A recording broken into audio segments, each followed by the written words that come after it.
Time for a birthday book haul. Gotta get my hair up in a bun for this one. Give the people what they want. Give the people what they want.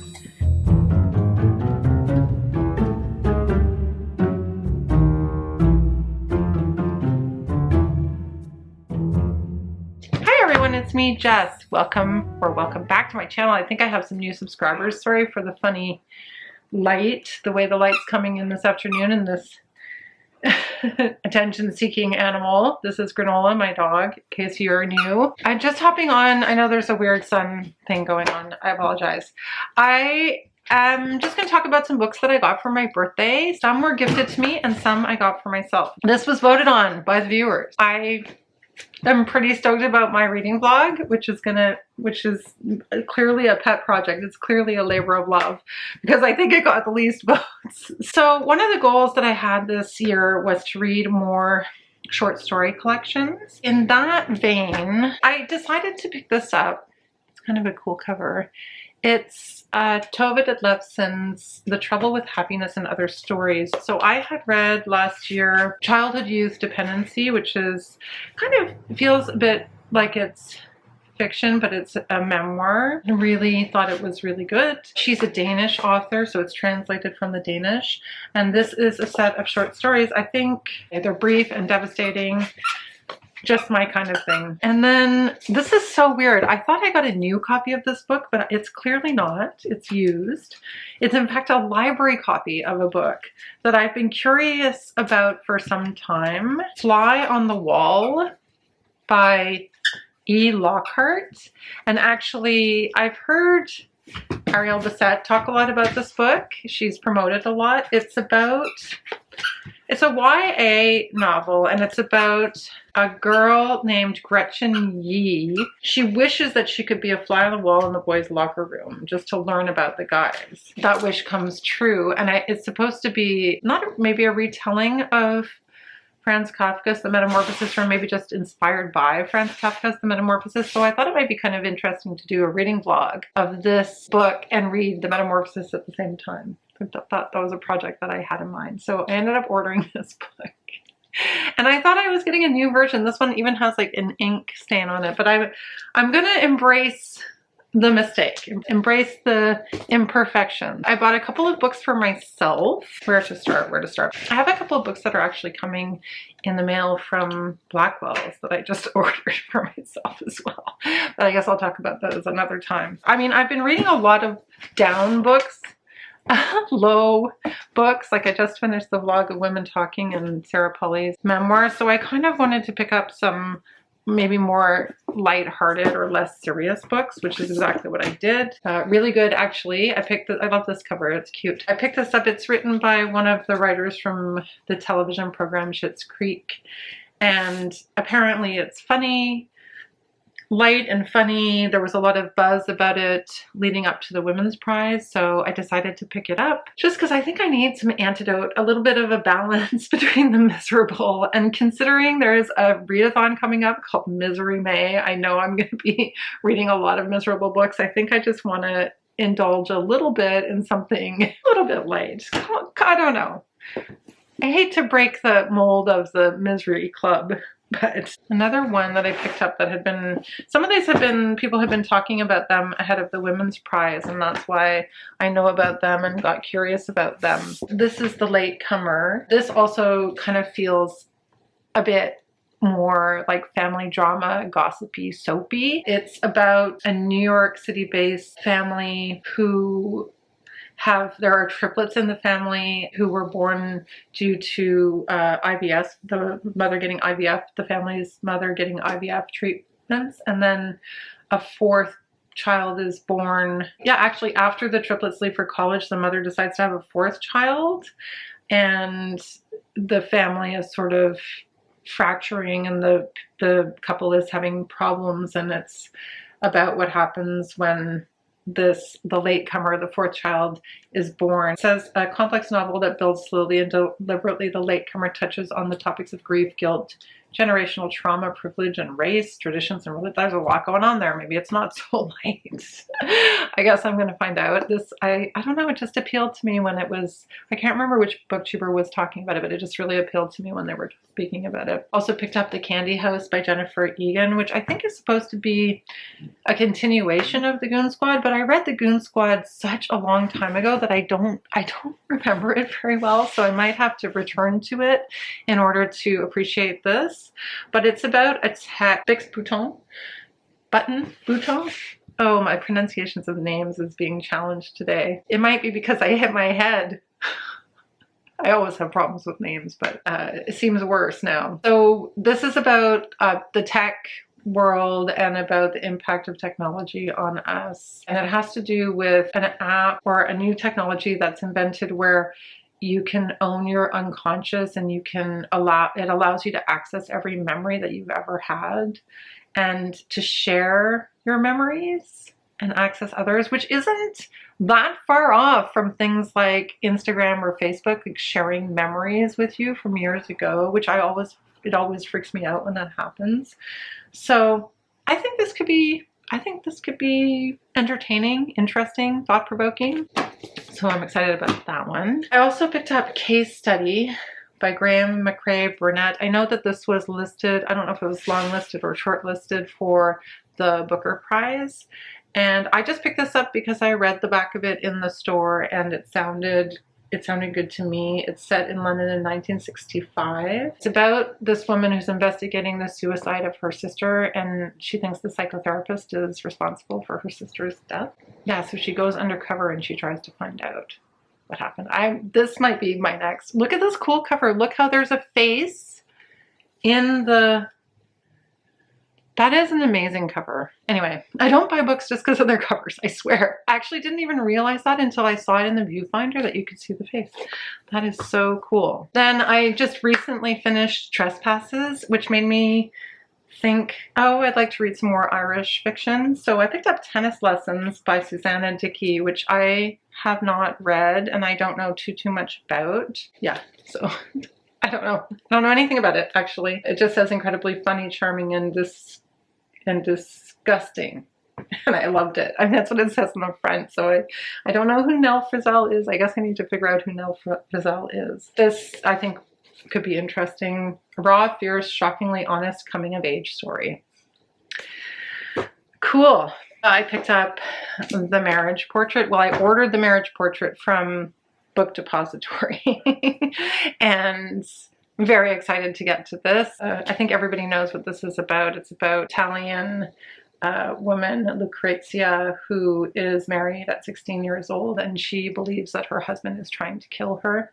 So yeah, very much looking forward to that one. Happy birthday to me.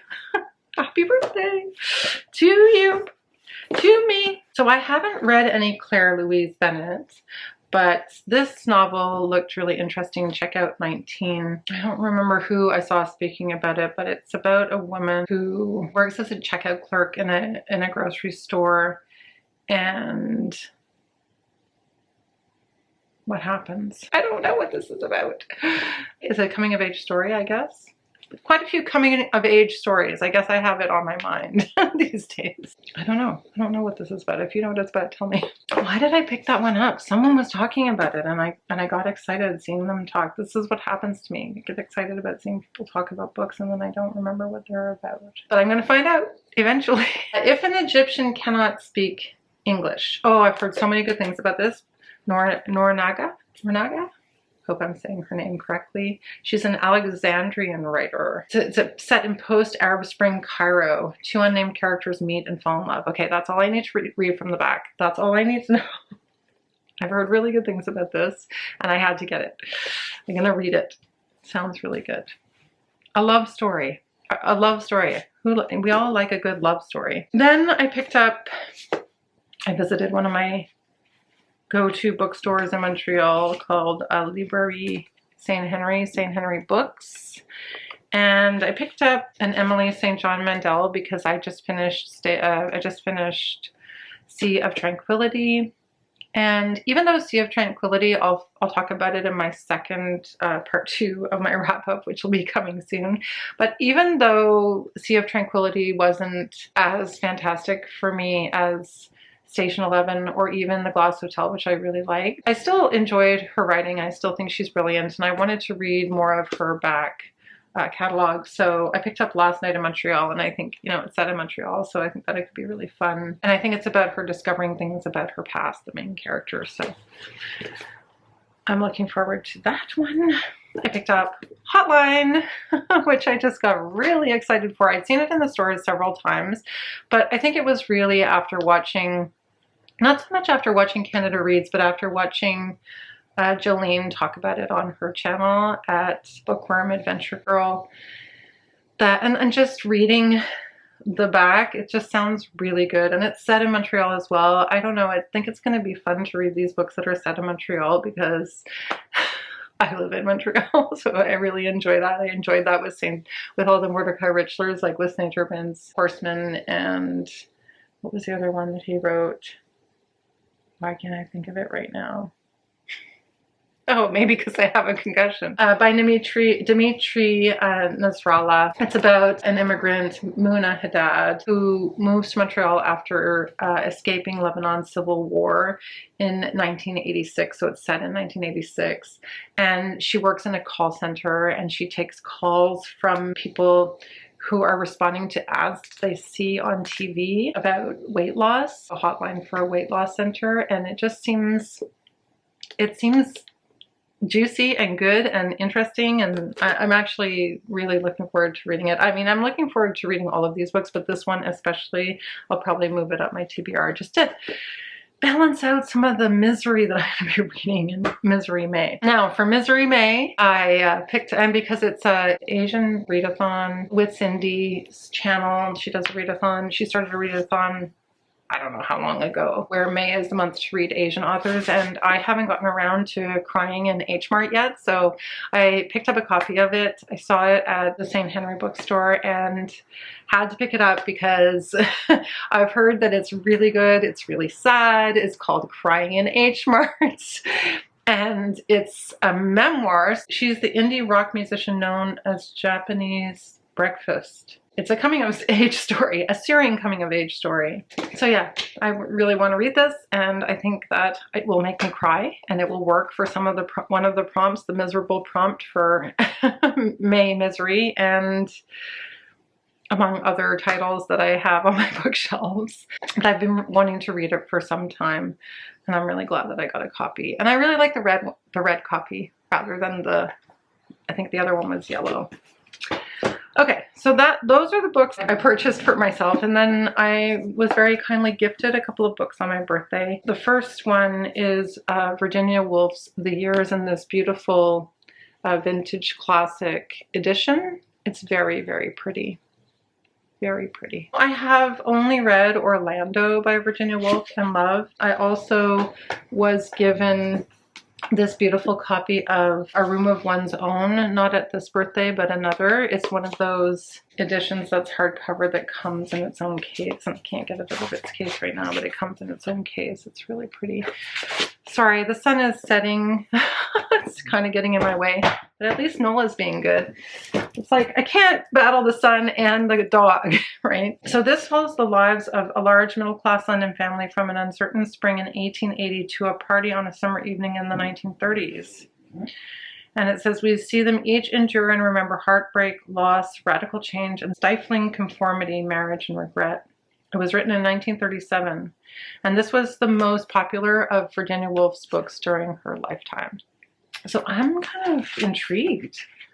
I hadn't really heard much about this before it was given to me as a gift, so I'm really excited about that. I really want to read some more Virginia Woolf.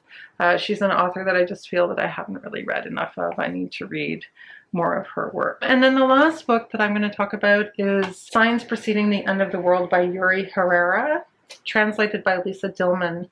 This is written by, he's a Mexican writer. It's a short novel, almost a novella, It's about immigration. He writes about the border between Mexico and the United States and those who cross it. He explores the crossings and translations people make in their minds and language as they move from one country to another, especially when they're not going back.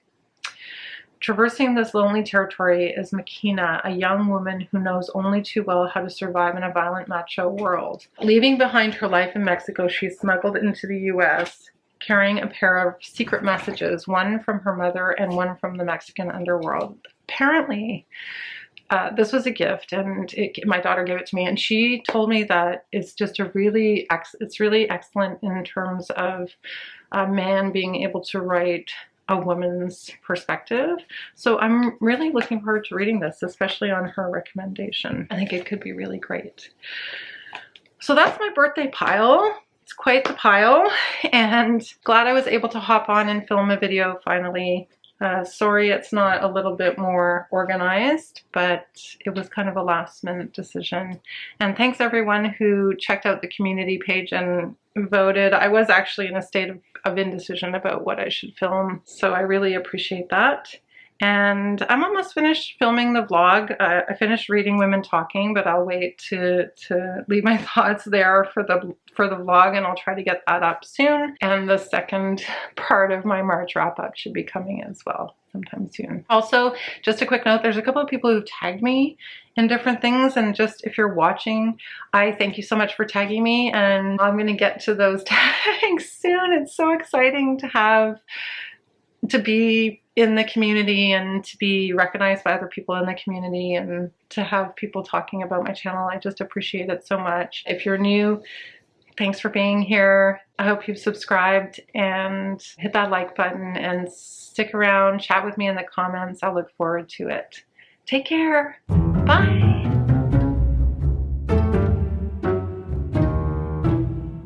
I am just hopping on. Oh my gosh, why? Can you hear the people singing the song? No, how does it go?